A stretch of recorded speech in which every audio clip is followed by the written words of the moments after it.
Hello and greetings. The reason why I'm here this evening, and perhaps you are here in very large numbers, is a horrific event that we all witnessed on television on September 11th. And that was the terrorist attack in New York and Pentagon in Pennsylvania. This event that, without a doubt, was one of the greatest crises that our country has faced, has made us all question our own fundamental concerns about our own security, about our national security, as well as our own feelings about where our nation is headed and why our security has been breached so violently by people whom we assume to be from distant lands and faraway places. I'm speaking tonight on this issue, again, both as an American, also someone who is from Afghanistan originally. I was born and raised in Afghanistan. My entire family still lives in Afghanistan. I'm the only one from my immediate family who has left the village and who is here in the United States, and have been here for more than 30 years. I'm also an American citizen now, a naturalized one, who has a job here and teaches here in the United States. This particular horrific crime that was committed against my adopted nation, the United States, has also now put my original homeland in Afghanistan into a crisis. It has questioned my own identity and my own understanding of why, in a country where I live, a particular event has shaken this country. In that particular event, and its perpetrators are said to be coming from Afghanistan, in that we are now in war with my other country. It has questioned my own personal feelings and loyalties as to who should I side with. And it has made me and forced me, like forced many others, to basically make decisions and hold particular positions. For me, at this point, it's not too difficult, in fact, to say that I'm hoping that I am a good, patriotic American, as well as a good, patriotic Afghan. And I hope that I am not. And this position I think I can hold, because a patriot for me is someone who supports his nation, his country, when the country and the nation is doing the right thing. And that will criticize the nation and its policies when one believes the policies are incorrect. And I hope I'm not a nationalist.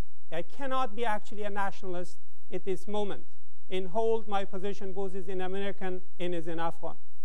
Because nationalists are people who basically support their country, right or wrong. And I hope that all of us Americans will be true patriots and not nationalists. So it's within that spirit of being a patriot, an American patriot, and an Afghan patriot, that I'm looking at this problem that we are facing here in America, as well as the problem that the people of Afghanistan, the innocent and suffering people of Afghanistan, are faced today. Having said that, let me raise the very prickly question of why did this horrific crime occur in the soil of the United States on September 11th. There has been numerous suggested answers to this, but I'm going to run down through some very popular models or metaphors that's being used in the press and media in those who are talking about the issue, and try to see which one of these models in fact helps us truly understand what this crisis is all about. The most popular model or metaphor for explaining this particular disaster has been on the part of those who are defending the United States from their own perspective, the Western sort of model or metaphor. That is, this crisis has come about because of cultural or civilizational differences between the East and the West. And in this particular instance, the perpetrators, who are allegedly to be Muslims, come from the Middle East, in that this is fundamentally a clash of civilizations, as Samuel Huntington has suggested some years ago. And this particular process has led us to essentially create a kind of other that perpetrators belong to, that they are not very civilized, in that they're not one of us, in that they hate us, in that their values are unlike our values. They're against freedom, they're against civilization, they're against a lot of the good things that we, Americans and people in the West, admire. And this particular binary sort of construction of the problem has also led us to a policy of waging war against terrorism. And of course, also it has led to another kind of binary structuring of the world out there, that those who are with us are civilized people and they are with us, and those who are not with us are with a terrorist. This is a very clear-cut sort of binary right and wrong kind of division of the world as we know it. Strangely enough, those who are alleged to have committed this crime, bin Laden and Al-Qaeda organization, have their own construction of this problem in exactly the same binary fashion, but this time they're not talking about culture, they're not talking about values, they're talking about religious differences. That Al-Qaeda and bin Laden is also have appeared on television and said, those who are with us are Muslim believers, the true faithful, and those who are not with us are unbelievers, and that they are the enemies. So that from their point of view, again, it's a crystal clear binary structuring of the problem. Those who are with us are Muslims and faithful and true. Those who are not with us have to be the other. Unfortunately, this kind of black and white construction of the problem, both on our side and on their side, is not what this reality in the complexity of it is all about. But the question that we have to ask is that both sides are waging war. Al-Qaeda is waging war, they say, against the West and against the non-Muslims. In their perspective, of course, the non-believers. And then, of course, we're waging war against our enemies with the terrorists and those who are with us or, of course, on our side. But the question that we have to ask is, will war on both sides ever solve this problem? Will our tactics, will our particular approach to addressing the problem of terrorism be effective? This is the question that we Americans must ask ourselves. And my problem is that the way we conceptualize and think about this problem is part of our own difficulties, that we're not, in fact, by raising the question in terms of culture, civilization, and religion, we're detracting ourselves from actually concentrating and focusing on the very thing that is, that is at the heart of this problem. And there are other alternative models that we Americans often use in explaining tough problems when we're faced with. And we have not made use of those metaphors and models in this particular instance. And I suspect that if we did, those may be more appropriate models. Let me try one, the economic model that we often use in the United States for explaining a lot of things to ourselves individually as well as collectively to our communities. And that is, what if we ask the question of war and terror that goes together these days, maybe a problem of globalization of market economy? What if we considered terrorism to be a commodity within the globalized market system of today. That this is, we ought to be looking at it as a commodity, and if we look at it as a commodity, then we would have to ask, who produces terrorism? Where is terrorism produced, and who wages war? And we should also ask ourselves, who are merchants of war? Who is trading in war, in terrorism? And also, we have to ask ourselves then in this market model, who are the consumers of terror and terrorism in war? Who profits from war and from terror? And of course, we would have to ask ourselves, who are the victims of this particular trade in the marketplace, in the global economy of our times? We have not applied this model, and if we did, we may in fact come up with different answers, and I hope that I will get to that in a minute. There is another alternative model that we often use in explaining things which we have not applied in this instance, and that is the pathogenic model, or the medical model, if you like. What if we asked ourselves, what kind of environmental conditions give rise to war and terror? That is, what if we focus in diagnosing those particular things in our political environment, in our social environment, our economic environment, that may give us some clue as to where this problem may be coming from? And what if we looked for symptoms of this particular disease of terror and violence that is pervasive in our world today? What if we looked further for causes? What causes this phenomenon of terrorism to become part of our daily lives and worry us and scare us and concern us so heavily? And then if we stayed within that particular pathogenic model, medical model, we may ask ourselves, what could cure this disease? So that we can then look for ways to truly combat it and address the causes and not just simply the surface.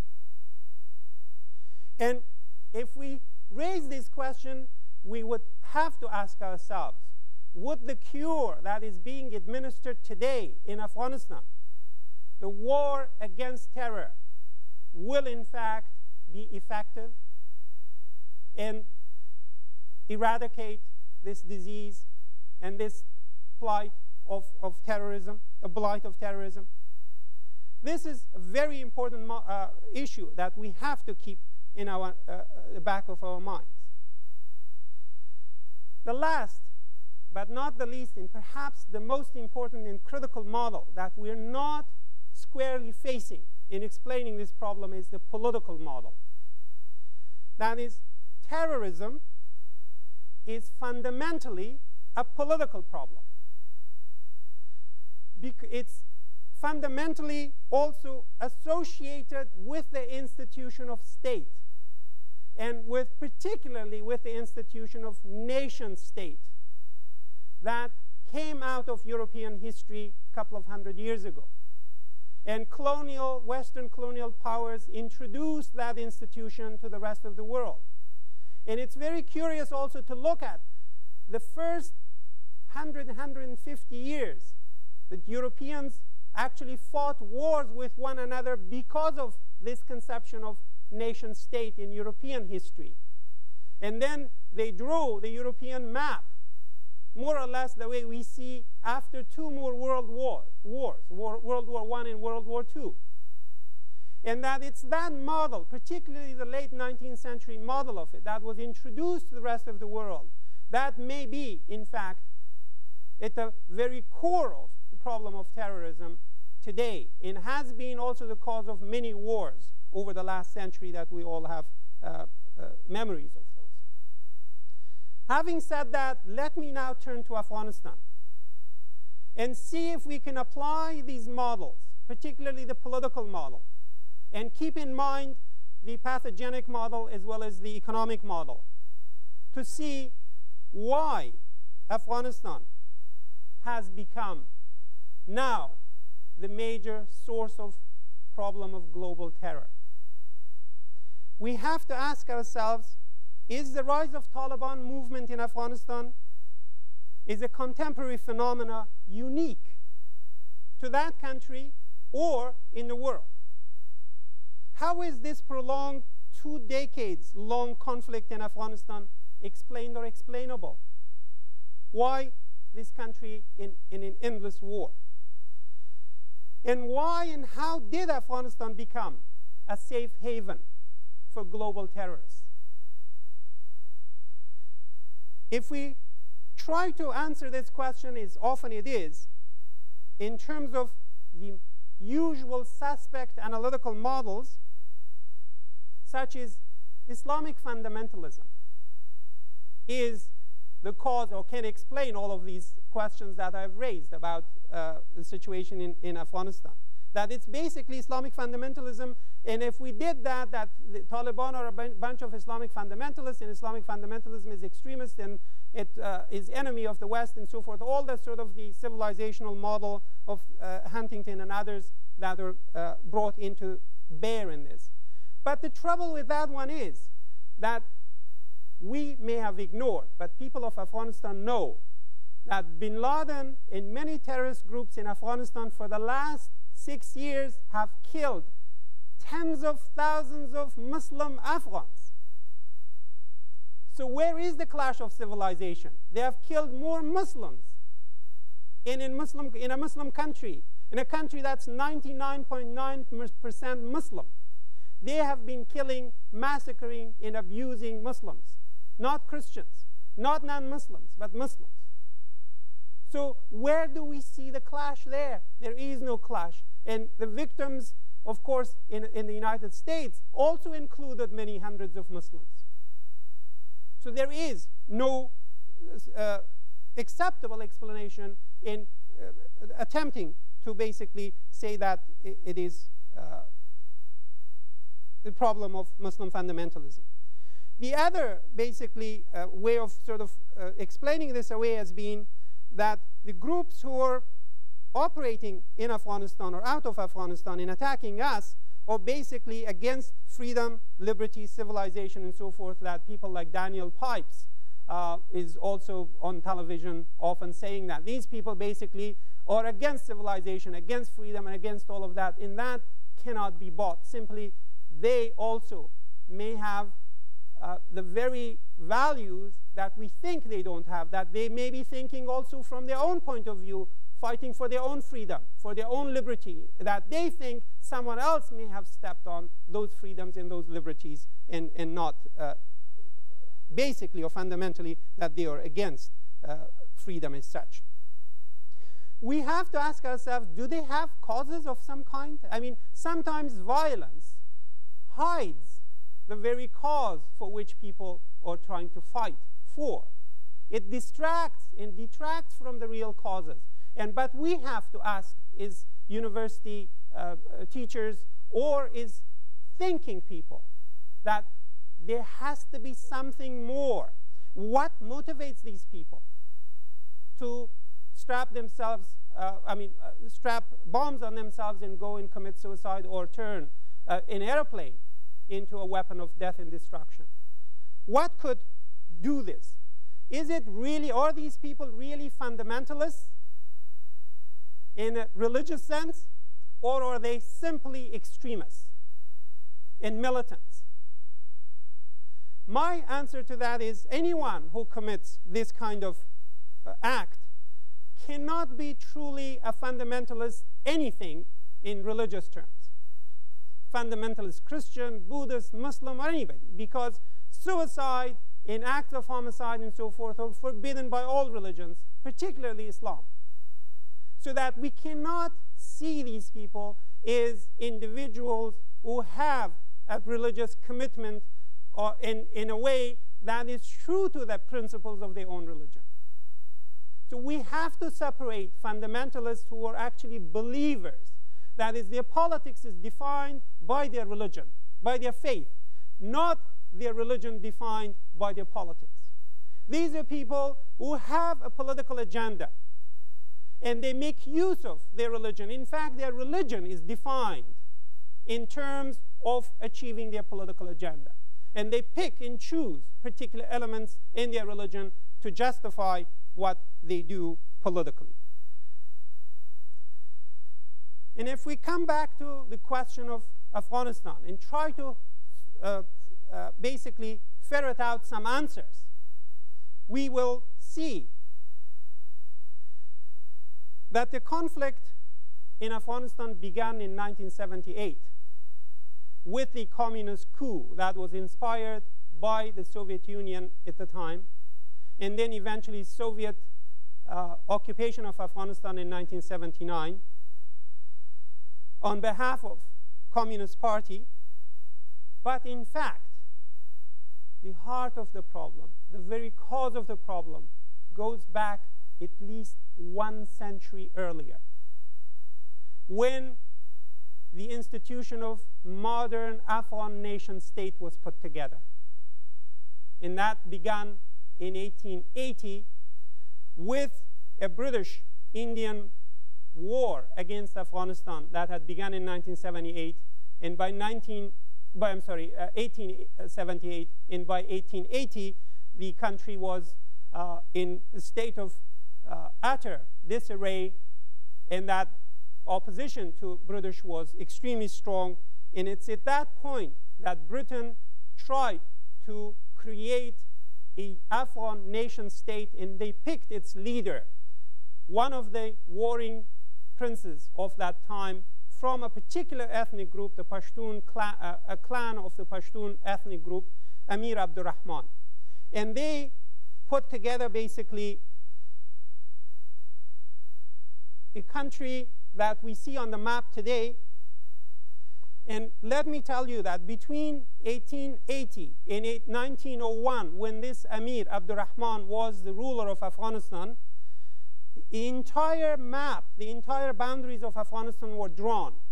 Not a single inch of those boundaries were drawn by Afghans.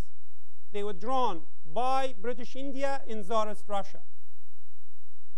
Every inch of the borders that you see on the map were basically the work of British India. And if you look at the map, at the different map of Afghanistan, how this map was gerrymandered is very important, and again, it's at the heart of the problems that Afghanistan is faced with today. This is an ethnic map of Afghanistan, that at the center is the community of Hazaras, in the west, the Pashtuns, in the northeast, the Tajiks, in the northwest and northern parts, the Uzbeks, and Persian-speaking population, the Farsiwan in the west, and of course Baluchis down here in the south, and then Pashtuns all in the west. And to show you actually another very important map of Afghanistan that shows basically what happened to these ethnic composition of the country is such, in the map that the British put together, was to basically carve the map of Afghanistan in such a manner that ethnic groups were divided in different countries. In the west, in the eastern part, as you see, the bold lines basically is the map of a plurality in Afghanistan, the Pashtun ethnic group.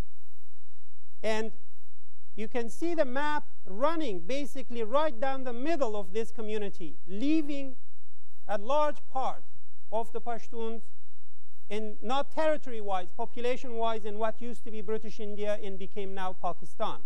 And then the other side, the other Pashtuns are living basically in the eastern and sort of southwestern part of the country. And then the Tajiks are here. Now there is a state of Tajikistan across the border in the former Soviet Union, now independent. There is state of Uzbekistan with Uzbeks on the Afghan side and Uzbeks on the north. This whole area used to be also called in the 19th century Turkestan, the same term for the land of the Turkic-speaking people that was also extending to Central Asia, to the 5 republics of Central Asia, as well as also to the east in China. And then, of course, the Turkoman who live around here also now, of course, have a Turkmen state across the border. So Turkmens were divided in the north.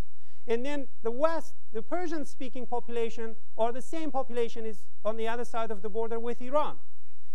Baluch down here were divided partly, again, on the Iranian side, and great many of them also on the Pakistani side. And then the Pashtuns, the population that was closest to British India, living all on the eastern and central part of Afghanistan. So the Durand line that runs 1,500 miles from here across the Pashtun land and Baluch land and reaches into India, and now, of course, is the border between Afghanistan and Pakistan, is part of where much of the country's problems lie. What was also important in this map was that British India picked a member of this Pashtun community from Kandahar, from the city of Kandahar, where Mullah Omar, the head of Taliban, now comes from, and put him on the throne of Afghanistan in 1880.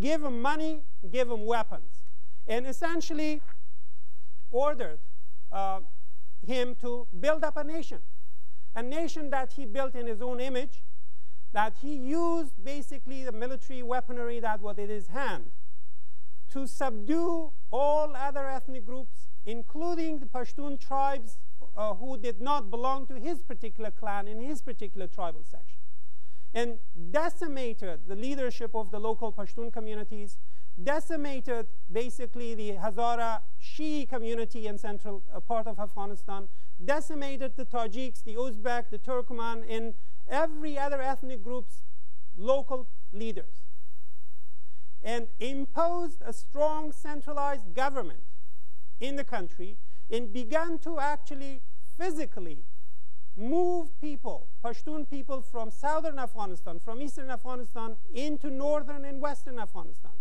took land from the local population, and put his own trusted members of his own ethnic and tribal community in those lands, and created a condition that best can be described as internal colonialism. And the power that enabled him to do was not his own, but it was from outside forces. That is, British India financed and gave them the weapons to do what he did to his own people. This particular autocratic and often corrupt and nepotistic regime basically lasted in Afghanistan until 1978, with very little changes. There was a short period of constitutional or experimentation with constitutional monarchy in Afghanistan from 1965 till 1973, when the King Zahir Shah, who is now being talked about as a possible solution to the future problems of the country, was king. But by 1973, he had been thrown out of his power by one of his own cousins and brother-in-laws, Muhammad Dawood. And then, of course, 5 years later, he had the collaboration of Communist Party at the time to stage the first coup in 73 to overthrow the monarchy. By 78, he was overthrown by the communists, and then they invited the Soviets to come and occupy the country. That particular event of 78, the communist coup, and then eventually the Russian occupation of Afghanistan, of course, started a war that has lasted now for more than 2 decades. These wars were imposed on the people of Afghanistan, and that they have been and they still are proxy wars. People of Afghanistan rose up against communism and against communists, and also they defended themselves against former Soviet Union. For the first year and a half, 2 years, from 78 till about 1980, half of 1980, the Afghans were basically fighting this war with sticks and stones. And there was a popular mobilization of the population against communists and against Russian invaders. And indeed, much of the world during 1980 or up to middle of 1980 thought Afghanistan was gone, Soviet Union had taken it, swallowed it up, forget it, nothing could be done. But people in Afghanistan kept fighting with their sticks and stones against that imposed regime in foreign invaders. It was at that point that the United States decided that they had a great opportunity, that these Afghans were willing to fight. So we're going to provide them the weapons and the money and let them fight our enemy. And that particular juncture was very important in the history of this war, because the people of Afghanistan basically were denied the right to carry out their own struggle on their own terms. Once the money and weapons started coming in, and not even directly from our own government to the people of Afghanistan, but it was filtered through these intelligence services of Pakistan, the ISI, that they micromanage the affairs of Afghanistan. And in that 10 years that we may have sunk in something like $2 to $3 billion in the war against Soviet Union in Afghanistan, much of the seeds of today's misery in Afghanistan was sown. And that is,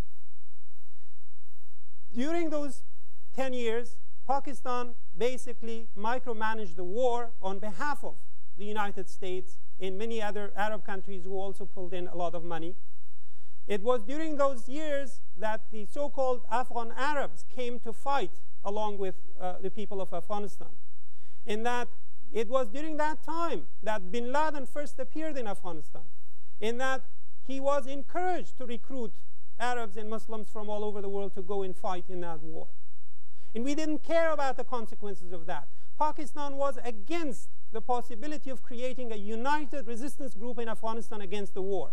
They created, instead of one, or encouraging the Afghans to create one united opposition group, they allowed the creation of 7 political parties whom they financed and gave weapons. 6 of those were headed by Pashtuns, and only 1 was from non-ethnic Pashtuns.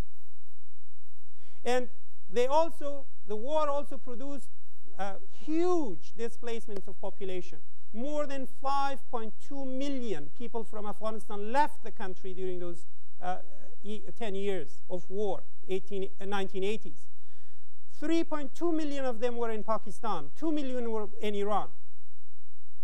And these refugees were basically at the mercy of Pakistani and Iranian regimes. Those who went to Iran, many of them were Shiis, and Iranians, again, helped create Shia resistance groups to go and fight in Afghanistan, but no Sunni ones.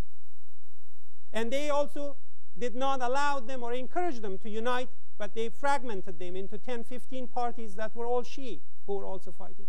So that ethnic politics, the ethnic makeup of Afghanistan, became basically a very easy tool to exploit by the neighbors and by outside forces to fight a war that no longer was the Afghans. It was a proxy war waged against Soviet Union by many of the Soviet Union's enemies outside. And the good part of that story, of course, is that Soviets, in fact, were defeated and forced in 1989 to withdraw the Red Army from Afghanistan, which they did. But they left a communist regime behind that lasted another 3 or 4 years until 1992. And during all this warfare, the Afghan Mujahideen groups actually were not just fighting against the common enemy, the communists in the Soviet Union. In many instances, they were encouraged to fight with one another for turf and territory. So that problem of politicizing ethnic communities and tribal communities in Afghanistan became a serious issue. By 1992, when the communist regime finally fell apart in Afghanistan, there was a great possibility for helping to create a new state structure in Afghanistan, a new government, a new political environment to help rebuild the country. But instead, even when there was a government put together by Pakistani authorities in Islamabad and then moved to Kabul, they encouraged, the head of this government turned out to be not a Pashtun, but a member of a Tajik ethnic group from the only non-Pashtun political party that they had allowed to exist. They were the ones who came on top and took the post of president. And Prime Minister's position was given to the favorite political party of Pakistan, the Hizb-e-Islami, Gulbuddin Hikmatyar. But he was not happy with that post. And Pakistan was not happy with that. Pakistan wanted Hikmatyar to be at the head of the government and to monopolize basically power in Afghanistan. So they encouraged them to fight the government that had been put together. And indeed, in 2 years of bombardment of the capital city, Kabul, he destroyed that city. And he created a condition that made ethnic relationship in Afghanistan worse than it had ever been in history. There were massacres of ethnic groups of each other. The Tajiks massacring the Shia, Hazaras, the Uzbeks doing the same to them, and of course Pashtuns also contributing to all of this.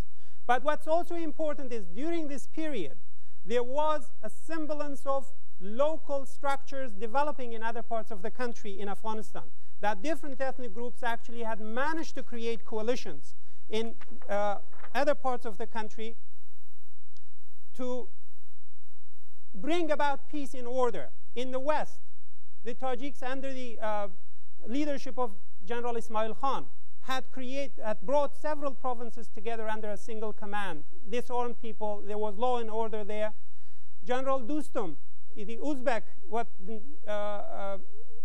leader, had created actually a larger area than this map shows, that had united several provinces and was actually running schools, universities, health clinics, and civil administration and so forth. Masoud and Rabbani, the Tajik political community, had created their own, again, Shurai Nazar, or a council that basically ruled several provinces in the northeast. The Shia community, the Hazaras, had carved out again several provinces, a territory that they ruled and locally managed the affairs there. Even Eastern Pashtun tribal community had created a coalition of several provinces and commanders here that were running a peaceful, relatively peaceful community there. The real problem where tribal mismanagement and quarrels and chaos reigned was the sort of southwestern part of the country, centered around the city of Kandahar, right here. And the war did not go the way Pakistanis wanted. That is, Pakistan wanted Hikmatyar and the Pashtuns to win over the government in Kabul and basically have a puppet regime in place. And of course, once Pakistan started middling in this way in sort of creating a proxy war of their own, Iranians were not happy with this, so they began to support those who were fighting Hikmatyar. The Russians in the north were also unhappy about what was going on in Afghanistan, so they began to support anybody who was opposing, basically, Pakistan's clients. So that the war became, again, ethnically based fundamentally, but with foreign supporters on each side. So the proxy war basically continued. And it's at this point in 1994, 2 years of warfare that destroyed the city did not accomplish Pakistan's goals. In 1994, then, in this chaotic city of Kandahar, a guy named Mullah Muhammad Omar pulled together about 30 people, apparently, and started basically a rebellion against the chaos that was reigning by warlords in his own community. The most chaotic part of Afghanistan was, in fact, Kandahar in area around that. The rest of Afghanistan was not, except for Kabul, where there was war going on. The rest of it was relatively peaceful and managed locally by local ethnic communities and their commanders from the earlier era. Not that this was tranquil period, by no means, but it wasn't as chaotic as it was claimed to be. So in 1994, then, Taliban, this Mullah Muhammad Omar, basically began to take armed action against the chaos in Kandahar, and a lot of people joined them in that effort. And indeed, he very shortly, in fact, managed to bring about some kind of order in that city of Kandahar.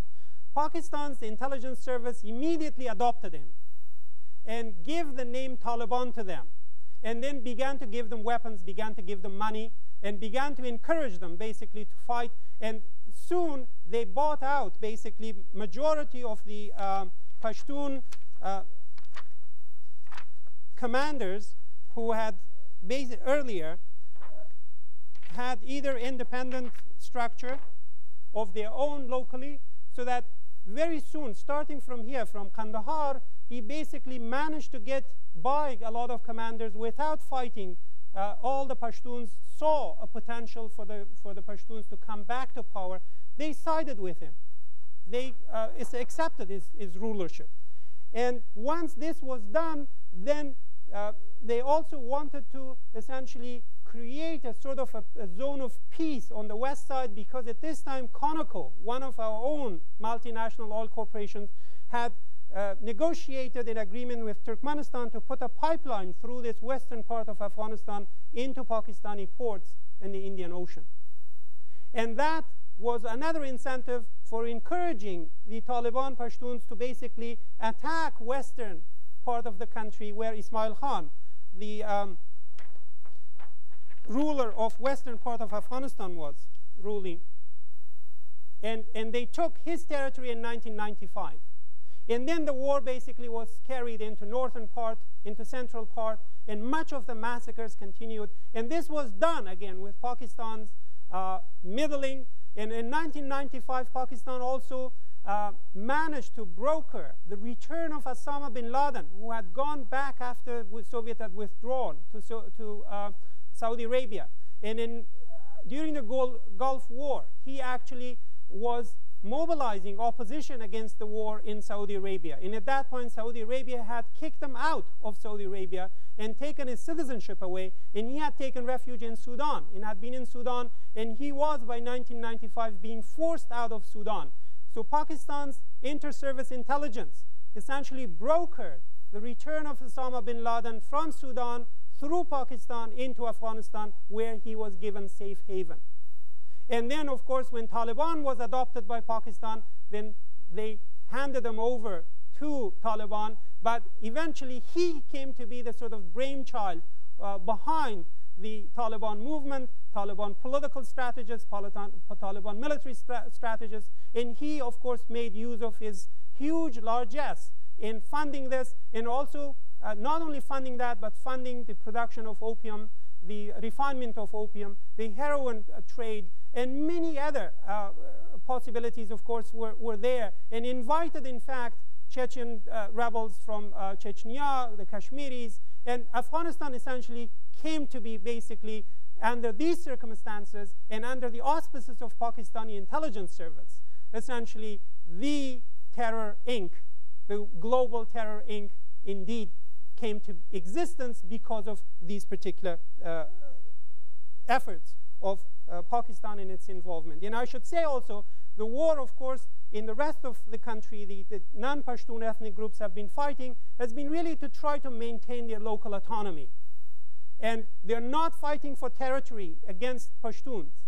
They're basically fighting to keep what's their land, what's their territory in a country that they don't want to secede from.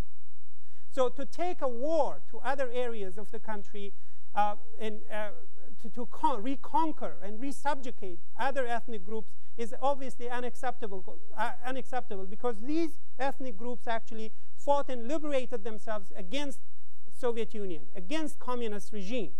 And now that they had accomplished the task of liberating their own territories, they didn't want someone else to come again and reimpose themselves on that territory. This basically brings me to the issue of then what could be done to help resolve this condition of utter chaos. And here we have to go back to the questions that I raised initially about the nature of terrorism and what kind of metaphor in explanatory models would be best. That is, if we came back to the root causes of terrorism and came back to the question of who produces terrorists and terrorism, and what conditions breeds and produces terrorism, we will see that the attempt, first and foremost, it's centralized, creating strong centralized governments, that the authority is given to the monopoly of one clan, one ethnic group, one community, one family, whatever, often is used to impose their will, their values, their way of thinking, their way of doing things. And of course, in this instance, Taliban used the harshest element of Muslim legal codes, which asked for very stringent conditions for application of those rules and laws. And they ignored the stringent conditions but began to apply the harshest elements of Islamic punishment laws against certain kinds of crimes to distinguish themselves from the rest of the population and define themselves as the better Muslims, and the rest of the country is no Muslim or poor Muslim or bad Muslim. And that's what the issue is. So the first thing that one must be done is to change the possibility of alternative form of governance in a multi-ethnic society such as Afghanistan. That is, we should opt for a locally autonomous governance structure in much of the rural areas in the country. We must think in terms of federal structure that is loosely centralized at the center. There are many models of India, Lebanon, even Pakistan is not a bad model that should be followed. Instead of insisting on the question of who should rule Afghanistan, we must ask how should Afghanistan be governed? And that will bring a very different kind of question.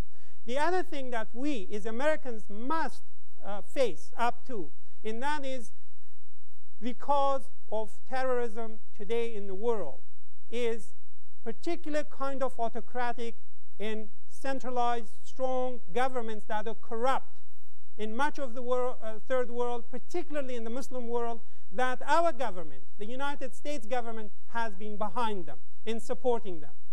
And that it is Russia that in Russian policies in Chechnya that produces Chechen terrorists.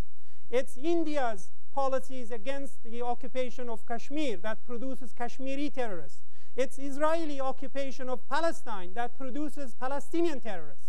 It is also the question of 16 out of 19 people who are alleged to have been on those planes are Saudi citizens. It is Saudi corrupt regime that is producing Saudi terrorists. And we are going to have to face up to who produces terrorists, not who harbors them, not who gives them safe haven.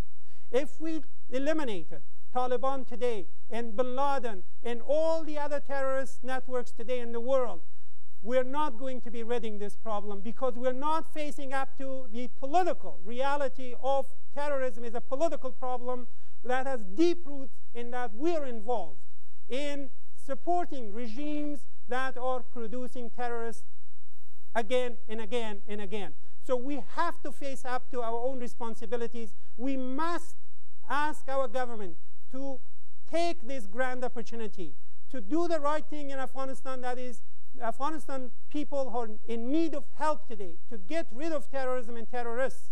And war is not the mechanism to do this.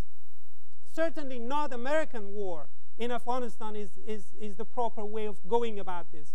That people of Afghanistan are against terrorism and terrorists. They have suffered from it. And if they were helped, they could get rid of this regime. They could get rid of also all the other terrorist networks. But they need help in creating a political environment that allows for local self-governance of ethnic groups in that country, in their own local territories, in that they can have a particular form of federal structure that is going to help rebuild and reconstruct that country. And we can meet our responsibilities not only in Afghanistan. If we in fact support this sort of political rebuilding of Afghanistan, we will ultimately help address the very core problem of terrorism, which is centralized government structures in multi-ethnic societies where policies of internal colonialism are common, in that occupation forces, colonial occupation forces also bring about terrorism, in that we could in fact